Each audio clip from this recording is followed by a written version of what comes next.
Here's the bike.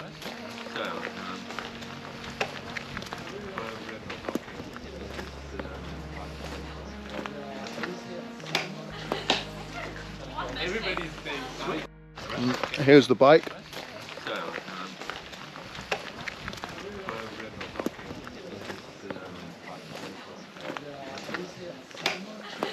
Hi everyone. So, we're going to be looking at this today. This is the R.X 275. You right again, Dan? Yeah.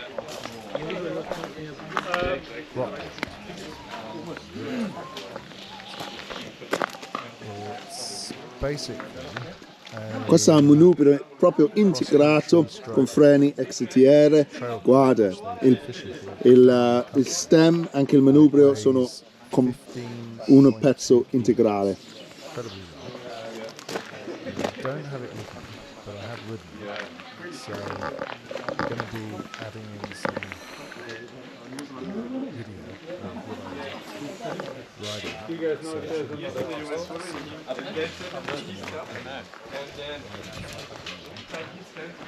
Pushed for time today, but yeah, this is the. I think that was a God thing. Pretty impressive. So let's just turn that product sound down. We don't need that. And yeah, so basically we're going to put that up now, and you can see when we rode it, but let's just find our camera. Let's go to the camera. Hello. Let's put that up on top. Hey everybody, how's it going? So we've got a bit of a camera in stream today. So yeah, let's have a look at these products, because they're pretty impressive product actually. So let's get this up here. So this is the actual. Let's just resize this for everybody so we can see this properly. This is the actual bike. Let's cut that in. So there we go. It's the Rottweild 2.7. Now, if there's any questions about this today, please drop them in. It would be great to see. And we're basically going to be looking at. Let's get this page up. Where's it gone? Where's the pages gone? Today it's all a bit live. Okay, here we go. So this is the bike. We tried the R.X 275 Ultra version, which is this one. There it is in all its glory, and it's an impressive bike. That down tube doesn't look like it's got batteries in it, but it's got a 250 watt hour battery in it. It's got the TQ motor, this thing. So we were riding it and having a lot of fun.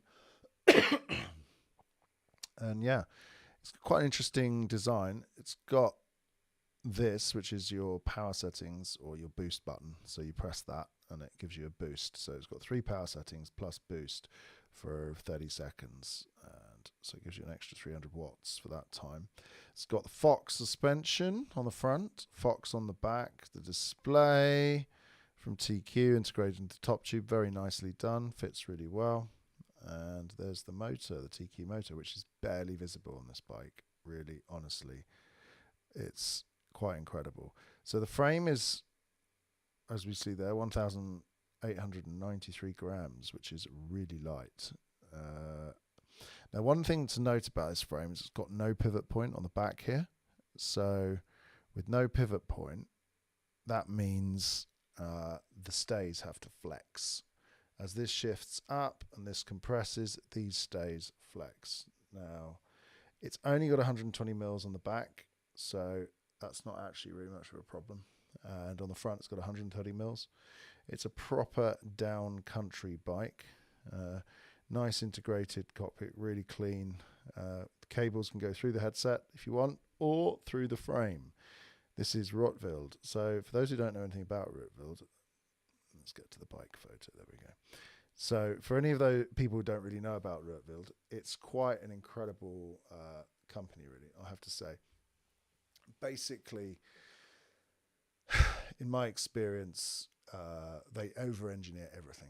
So they practically, if there's a little thing that needs an engineering solution, they'll spend a lot of time, and you end up with some beautifully CNC'd piece of equipment, which, you know, my microphone's coming out. Some beautiful piece of equipment, which is super impressive and works amazingly well. And yeah, they take that same approach with the whole bike. So they produce this thing. We've ridden it. I'll tell you how it rode in a minute. It was pretty much one of the best bikes I've ever ridden, to be honest, from this type of bike. And it's the lightest. It's really light. I mean, 15. It weighs the same as a normal mountain bike, essentially. Maybe a lightweight version of this without the motor would weigh 11 kilos. But, you know, you don't really notice, to be honest. It's quite impressive. Now, I just want to get back to... I haven't actually shared the stream, believe it or not. I haven't shared the stream. So I need to share the stream, because otherwise we have no one watching. Anyway, yeah, I often do... I'm doing these streams, actually, because it saves a lot of editing time, because it means I can just get on with it and get editing. Now, you look behind me, I've also got this Polini here, which I will be talking about as well at some point in a minute. But for the moment, I'm just going to be going into the stream. We are live. That's good. So I've got to figure out how to share it. Okay, let's go. Open new window. Let's just go to YouTube, because the software is not brilliant, everybody. We know that. Let's put this out on. There we go. Let's put this out on.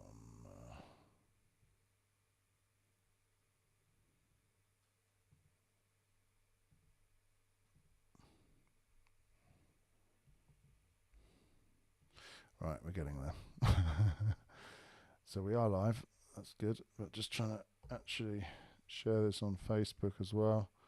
Get people in from Facebook, because there's quite a lot of different people going around at the moment. So what's going on with the stream? Oh no, it's fine.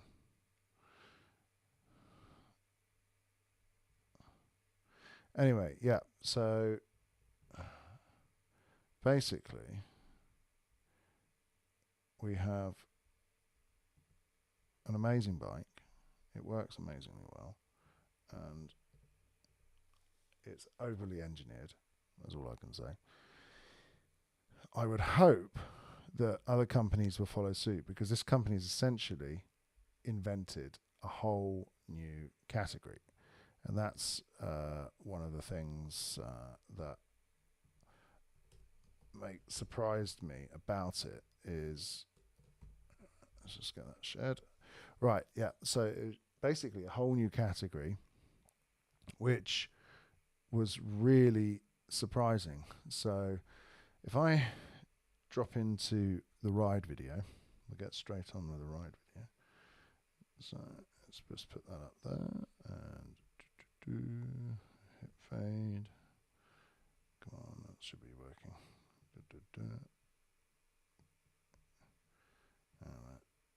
Let's just check that.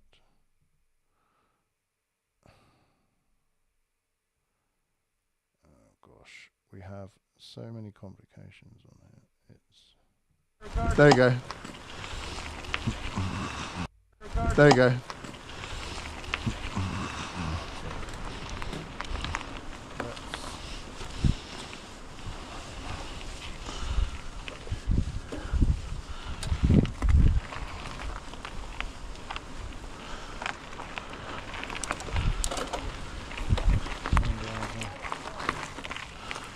Okay, so here we go. We've got 3 power modes, 3 livello di potenza.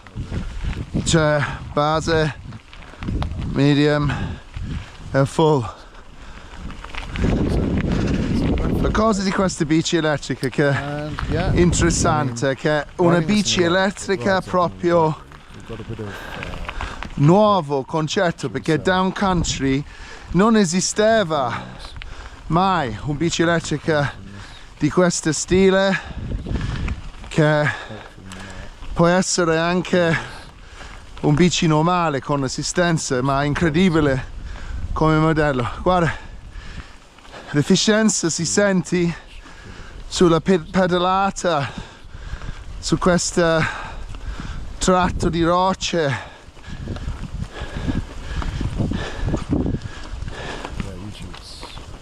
È molto bello. Anyway, basically what we've got going on is riding this bike. Nothing stressful. It rides like a normal bike. So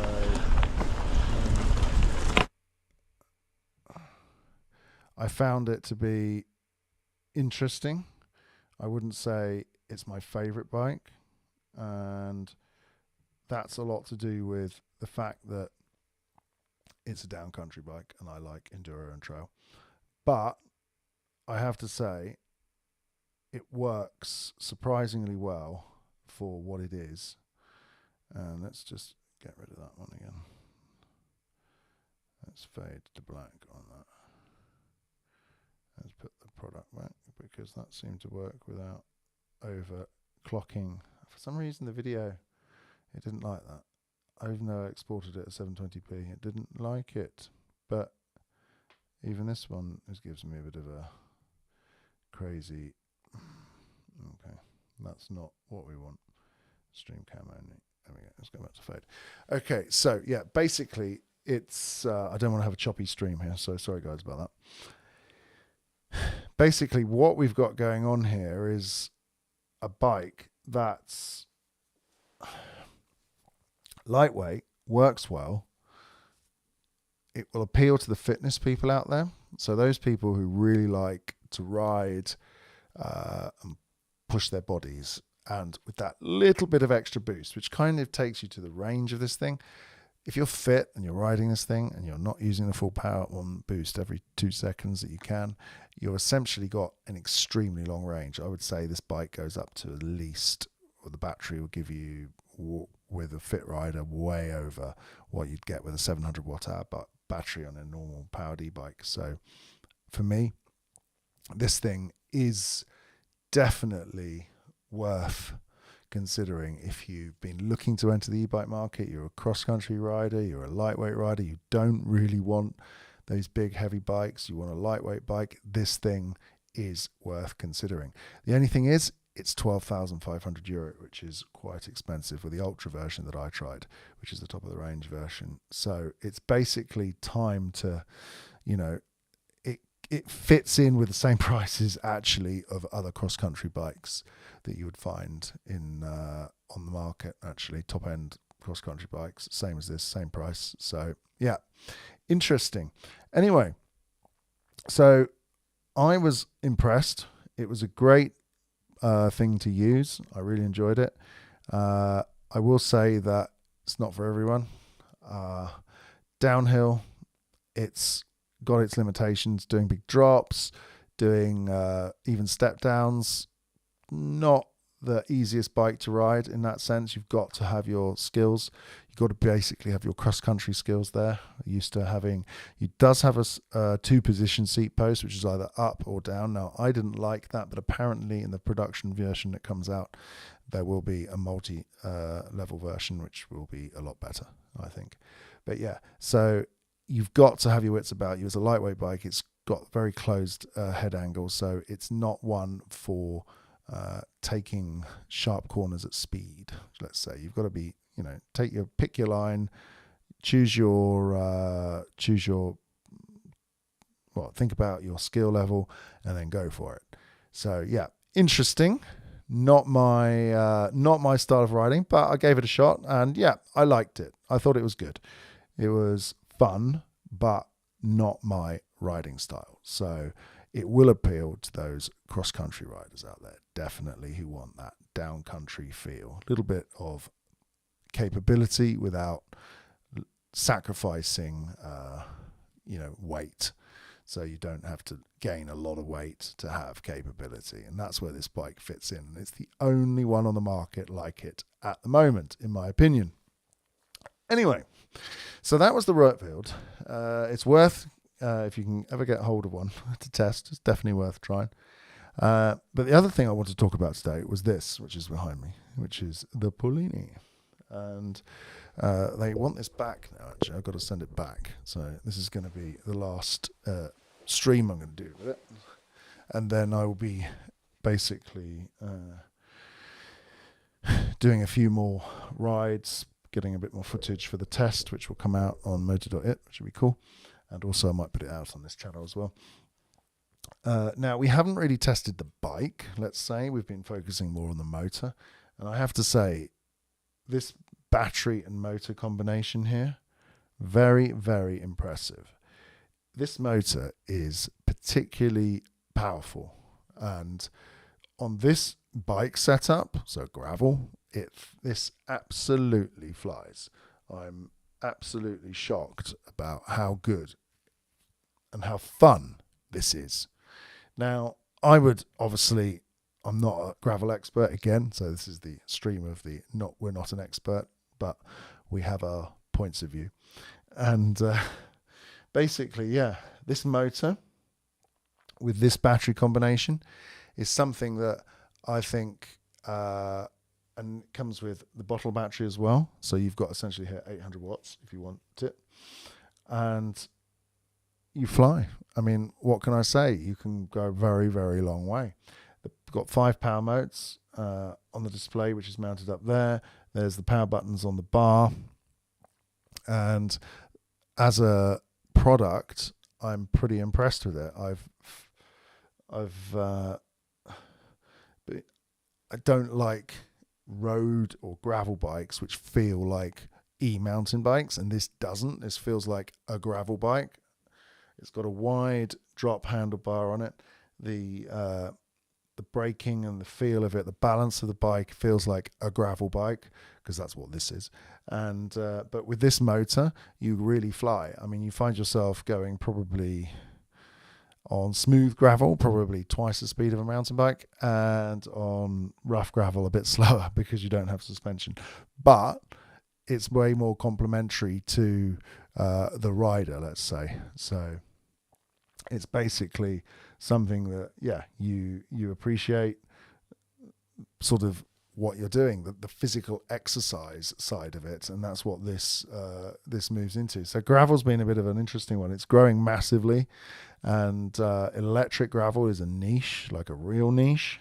So for Polini, though, have been on a lot of electric gravel bikes, and I have to say, what I love about this motor is it's smooth and powerful. It's really powerful. Now, they say it's only 70 Newton meters, but it doesn't feel that way. It feels like something, like a motor that's like 90. So, but it's not, it's 70, which is very interesting. So, and that combined with the particularly lightweight feel of the system, and you have a bike that flies, and that's all I can really say about that. I mean, it absolutely flies. Now, the great thing about the Polini motor system is you can fully service it, so you can take it out of the frame, you can take the motor apart, you can fix it. It's got spares going ahead for, say, and this is the point, once you're outside of the guarantee, you can keep fixing this motor. It's not a motor where once it's outside the guarantee, probably best to throw it away and buy a new one if it breaks. Whereas these things, they go forever. You can just keep replacing the parts, and that's absolutely essential in my point of view. In the modern e-bike world, it has a big problem with that, is repairability of motors and batteries. And this thing, okay, you can't repair the battery, you have to swap the battery out, but the motor, fantastic. You can do, you can fix it. All the spares are available from Polini, and yep, you can easily dismantle it and take it apart. And at some point in the future, I'm going to try and organize a trip to Polini where we can actually take a motor apart and have a look inside and see like a bearing service or something like that. That would be pretty cool to do, just to show you how adaptable and easy these motors are. So to use basically, they're user-friendly, they're consumer-friendly. Right to repair is a thing, and this is definitely something that respects that concept, but that's Polini's philosophy anyway. So that's the Polini.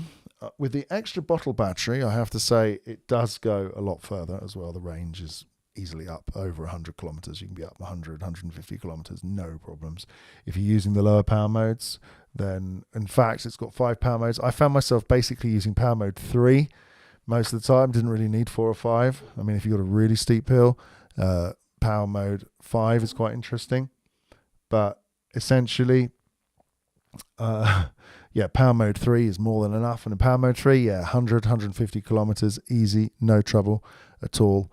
You can fly along and just like appreciate the ride. And you'd think it doesn't really, with that level of power and assist, you don't really do much exercise. But with this thing, I was surprised actually. It's quite a nice sensation training at the end of the ride. You feel like you've ridden pretty well and you're tired but not exhausted. And on hills, out of the saddle, this thing just flies up the hills. You overtake all the other road bikers easily. And on the normal flats, even though this one's limited to 25 kilometers an hour, honestly, you pedal straight past that really easily. And I had a couple. So I was riding up a hill, and there was a cross country guy he got annoyed. He was just trying to pull I don't know what he was trying to do, ego trip on me. He was trying to overtake me, but he couldn't overtake me on this thing. So, you can try. Even on the flat, as it transitioned to flat, I was still ahead. So there we go. But anyway, people like to do that with their ego. Anyway, there's nothing in the chat tonight, but that's okay. I was wondering who might be actually following this. Now, I do a live stream also over on another channel called The Bike Pub, which is in Italian, which we get quite a lot of viewers on that. And we'll be doing that probably tomorrow. But I thought it'd be worth tonight just coming on and keeping up the content. And we've been doing a post every day. We're now switching to one every other day or 3 a week because, one a day. We've done it for a while. It's interesting to see the content, keeping up with it at the moment. The weather's not perfect, so it's hard to keep up with it. But when we got ride vlogs, I've noticed that a lot of you like the ride vlogs. So I'll be doing more of those every time we go for a ride. Do a nice log. Be pretty cool. I should have one up this Friday. Nice ride log. That'll be fun. And we're going to go and ride this tomorrow again, get some more footage of it. Maybe I'll put up something like that next week about this thing, riding it again. It's super fun. I ride with clipless on it, so I've got some XTR clipless. I like flats normally, but I don't do Lycra. I do, the full baggies, basically. I prefer that. So the thing about gravel, it's more of like a cool, easygoing sport, and that's what I like about it. I'm not like a super, like a zealous about it. I prefer to do this type of easygoing, let's call it, easygoing gravel. So have fun. That's my point. Anyway, so I've basically think that's it for the moment. I'm going to wrap up the stream because basically I don't want to bore you with too much detail. But I do have one other thing, which would be pretty cool, actually, which we could do, which is an unboxing. I've got some special tyres that have come in, so I might go and get those. Give me a moment, and I'll get those tyres, and we can do a bit of an unboxing, see what they've come in.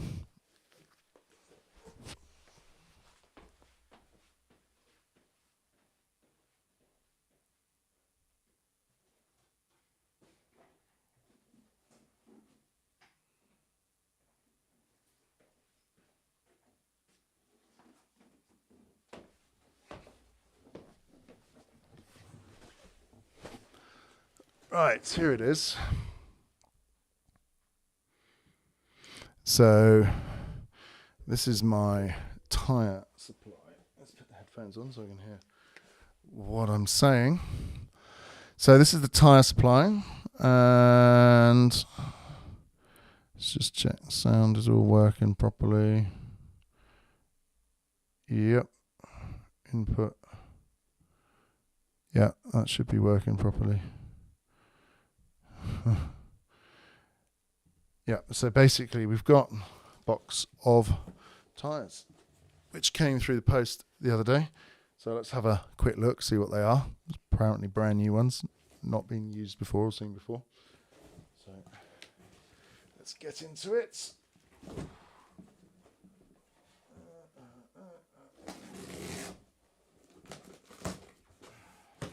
So the tyres are from the V Tyre Company.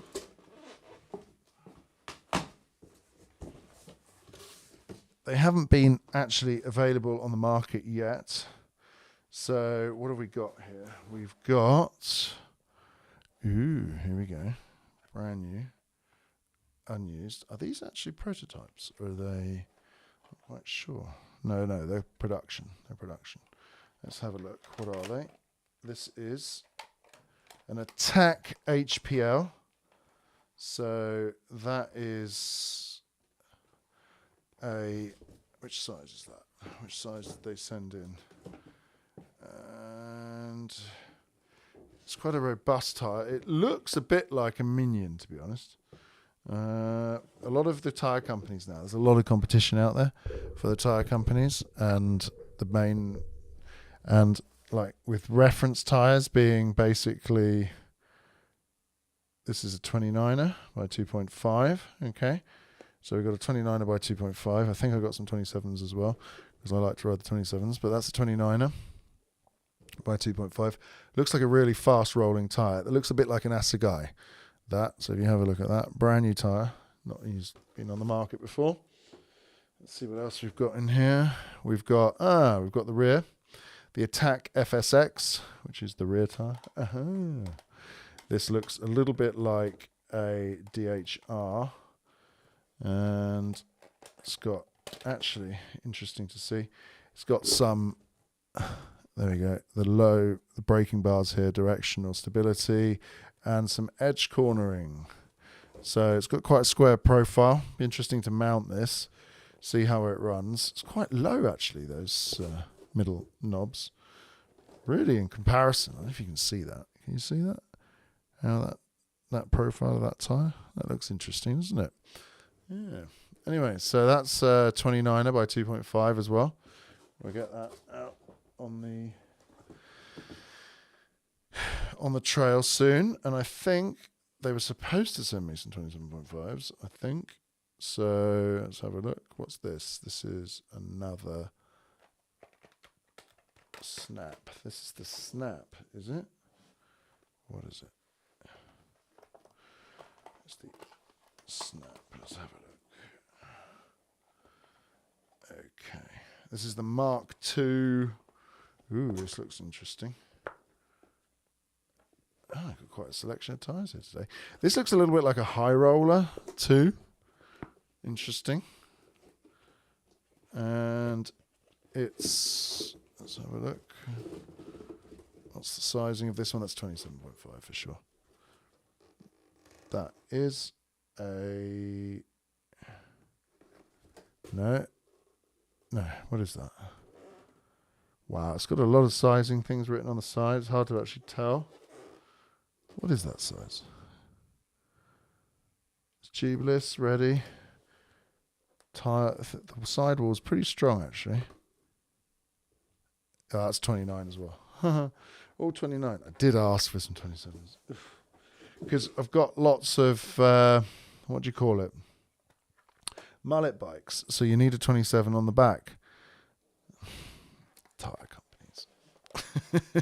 By the way, did you know that Maxes have 65 different versions of their Minion, which is quite unbelievable. And this is another Assegai copy. So, well, it's not really a copy, it's their own version of it. What is that? It's called the Attack. Okay, so we've got a couple of Attacks there. And we've got a Snap, and we've got another tyre. What's the size? This is also a 29er. So we've got 3 29ers. So we happen to mount these on a bike with 29 front and back, which I don't have. Interesting. Well, we'll figure that problem out. I think we'll have to ask them for some 27.5s. I'll probably be getting some more soon anyway. Well, we have to say thanks to V-Tyre for that. I'm excited to try that. I love trying tyres. There's a lot out there at the moment. I've got another set of special tyres on another bike at the moment, which are pretty cool. That looks pretty cool, actually. It's an interesting profile. So quite narrow, but they're very robust. They're all designed for, downhill, enduro style. This one's fast rolling, more of a trail tyre, I suppose, though. But definitely enduro trail, that kind of thing. Anyway, cool. Right. Well, that was interesting. So hopefully you enjoyed Little Stream. Let's see if there's any questions in the chat. Any questions? No questions. Okay, so thanks for watching, and hopefully we'll be on tomorrow on the Bike Pub, which will be good fun. We normally get quite a lot of viewers on there. I mean, Fabrizio having a funny chat. And I'll see if I can get any footage up about this in the next few weeks, and also get these tyres on and testing these tyres. It'll be interesting to try them. Thanks to V-Tyres for sending me that in. That's cool.